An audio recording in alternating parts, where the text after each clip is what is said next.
بسم الله الرحمن الرحيم نحمد ونصلي على رسوله الكريم أما بعد رب اشرح لي صدري ويسر لي أمري واحلل عقدة من لساني يفقهوا قولي. Abbas ibn Rabi'a radiallahu anhu states that he saw Umar ibn al-Khattab radiallahu anhu يقبل الحجر يعني الأسود. So this Sahabi saw Umar radiallahu anhu kissing Hajar al-Aswad. Hajar al-Aswad is the black stone that is located towards the left side of the door of the Kaaba. This is where the tawaf starts from, and this is where the tawaf ends. He saw him kissing Hajar al-Aswad and telling Hajar al-Aswad, إِنِّي لَأَعْلَمُ أَنَّكَ حَجَرٌ مَا تَنْفَعُ وَلَا تَضُرُّ. I know you are only a rock. You do not benefit me, nor do you cause me any harm.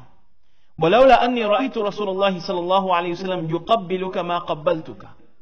If it were not for the fact that I have seen the Prophet sallallahu alaihi wasallam kiss you, I would never have kissed you. Now, in this hadith, what we learn from this hadith, I'm going to share a little later. It starts off by Umar radiallahu anhu talking to Hajar al-Aswad. So, and he tells Hajar al-Aswad, the black stone, that you don't benefit me and you don't harm me, but you can hear me and see me.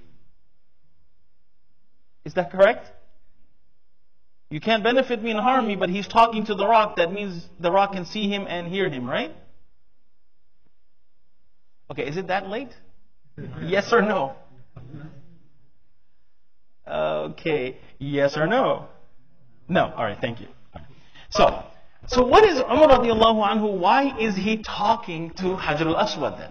So this is what we know in English as thinking out loud. Okay? He is thinking out loud. In other words, he is addressing Hajar al-Aswad, but in reality, he is reminding himself. And this happens when someone is taken over by emotions. Case in point, Ibrahim alayhi salam. When everyone goes to the carnival, and he goes to the scene where all of the idols are, and he goes up to them and says what? أَلَا تَأْكُلُونَ? Because they all left their offerings, all their laddus and Ferrero Rochers and all of these sweets that were in front of the idols. So he's like, أَلَا تَأْكُلُونَ? Don't you eat it? مَا لَكُمْ لَا تَنْطِقُونَ? What's wrong with you? Why don't you talk? He knew going there that they don't eat. They're not going to reply. But taken over emotion, Ibrahim a.s. is thinking out loud, addressing them. Okay? So imagine, like, for those of you who have an Android device and it freezes on you, you stupid phone, and you throw it down. So you know your phone can't hear you, right? But you talk to. Why? Because you're taken over emotion. Anyways, by emotion. Another reason why he spoke to Hajar al-Aswad is not to actually remind himself, but to give others around him a message. And what message was Umar radiallahu anhu giving? First one is obvious, that you do not benefit me and you do not harm me. And this is a reminder to other people that the control of profit and loss, gain and setback is only in the hands of Allah subhanahu wa ta'ala. Imam Tabrani rahimahullah, he mentioned, explaining this incident, that the reason why Umar radiallahu anhu mentioned this out loud, because many of the people who became Muslim, especially who flocked into Islam, especially near the end part, what were they before this? They were mushrikeen, they were idol worshippers. So because they were not too far from previously being idol worshippers, that Umar radiallahu anhu is reminding them or teaching them that we are not kissing this stone because to respect or venerate the stone. And then here's the next message.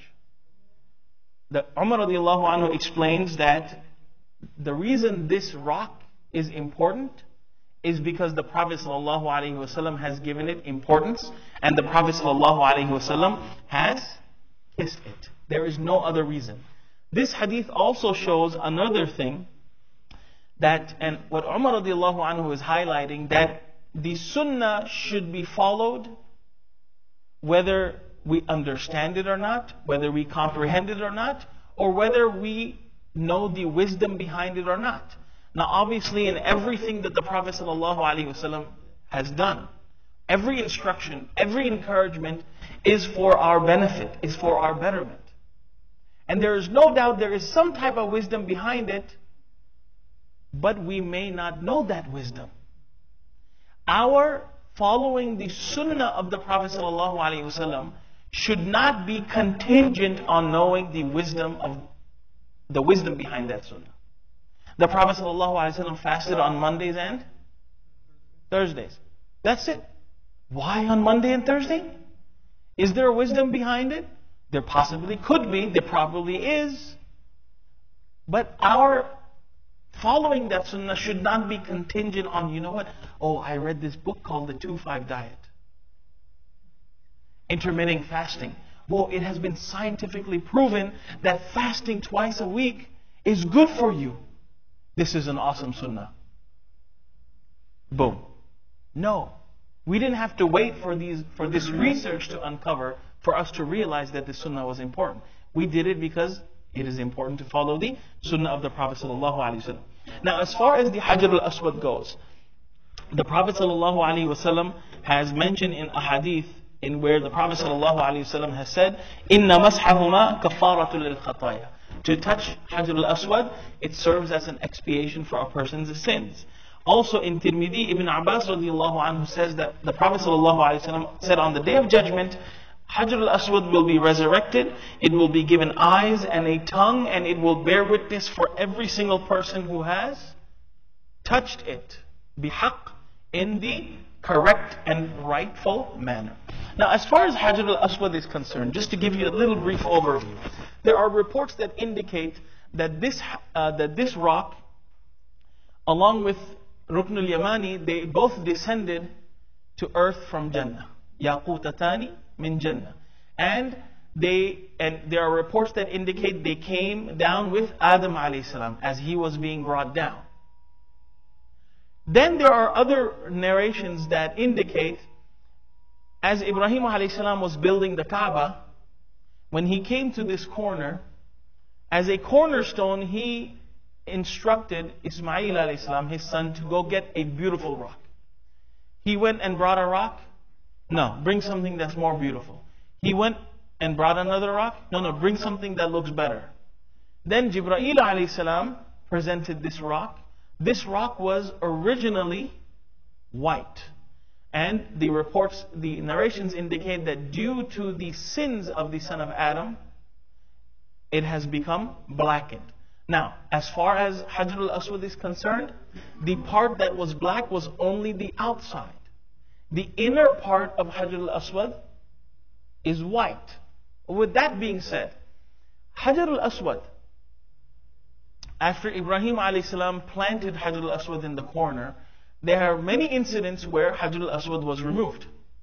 And one of those incidents was when, for those of you who are following the Seerah class, when the tribe of Jurhum was expelled and ousted from Makkah by the other tribe who came over. This was after Ibrahim a.s. death. They took Hajar al-Aswad and they threw it into the well of Zamzam along with all of the treasures of the Kaaba. Later on it was rediscovered, it was reimplanted. Then at the time of the Prophet ﷺ, the Quraysh were rebuilding the Kaaba, and at that time Hajar al-Aswad was taken out of its place and it was reimplanted. Then there was another time, at the time of Abdullah ibn Zubayr radiallahu anhu. And this was a time of the fitnas that ensued right after the Prophet ﷺ's death, after the Khulafa's death, where the Banu Umayyah, the Khilafah of Banu Umayyah, they sent an expedition to sack Abdullah ibn Zubayr radiallahu anhu, to take Makkah over siege, so he can surrender and accept the Khilafah. Now, during that process, the city of Makkah, rocks were catapulted. And the Kaaba was damaged, and in that process, Hajar al-Aswad also fell out of its place. It is mentioned by witnesses who saw Hajar al-Aswad, the interior part of it being white at that time. So it was in the time of Abdullah ibn Zubayr radiallahu anhu that Hajar al-Aswad was the silver ring around it to hold Hajar al-Aswad in place. That was built around that. As a result of that incident, Hajar al-Aswad, it had broken into pieces. It had broken into pieces. He brought all of it together into a mold using a silver ring, and it was planted inside the Kaaba. Then there was another incident. Then in the year 930 after Hijrah, a person by the name of Abu Tahir al-Jannabi, there was a group of people called the Qaramita, which is close to eastern Saudi Arabia, the Bahrain region. They were a mix of Zoroastrian and Ismaili Shia. They were hell-bent over fighting the Abbasi Khalifa. And they tried to take over Kufa, but that didn't happen. They took over Basra. And in that process, they also laid siege on Makkah. The people of Makkah did not let them in, but they plead that we are here in peace, we are not going to harm anyone. And as soon as they entered, they started killing the Hujjaj. They killed 30,000 Hujjaj, threw their bodies into the well of Zamzam, and Hajar al-Aswad was stolen by that person, Abu Tahir, and it was taken back to his city, which is closer to the Bahrain side, and Hajar al-Aswad remained with him for 20 years. So for 20 years, Hajar al-Aswad was missing. And then he gave it back only after asking for a huge ransom by the Abbasi Khilafah. And thereafter, he took Hajar al-Aswad, whatever was remaining, and he threw it into the Grand Masjid of Kufa with a note saying that with our command it was taken, and by our command we return it. And what was left at that moment was 7 little pieces. The biggest piece of Hajar al-Aswad is no bigger than a date. So what you see now inside, that inner... So by the way, when you go, it is sunnah or mustahab to kiss the Hajar al-Aswad when you start tawaf, and when you end tawaf, and every time in between. Good luck with that.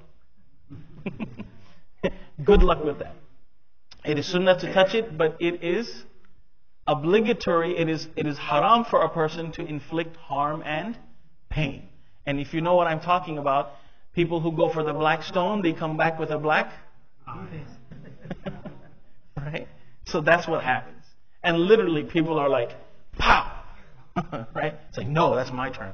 Anyways, whatever the situation is, right now, currently in its current form, so if you got your hand inside and you got the outer rim by the silver part of it, you're not necessarily, the entire thing is not the Hajar. There are 7 pieces of the stone that are plastered in this. It's a combination of ambar, it is a combination of wax and other types of fragrant scents, and it has been plastered into that. 7 little fragments. So that's just to give you a little bit of history behind what Hajar al-Aswad is. So may Allah subhanahu wa ta'ala allow each and every single one of us to witness the Kaaba again and again, and to make us fortunate enough to touch Hajar al-Aswad one day, or kiss it.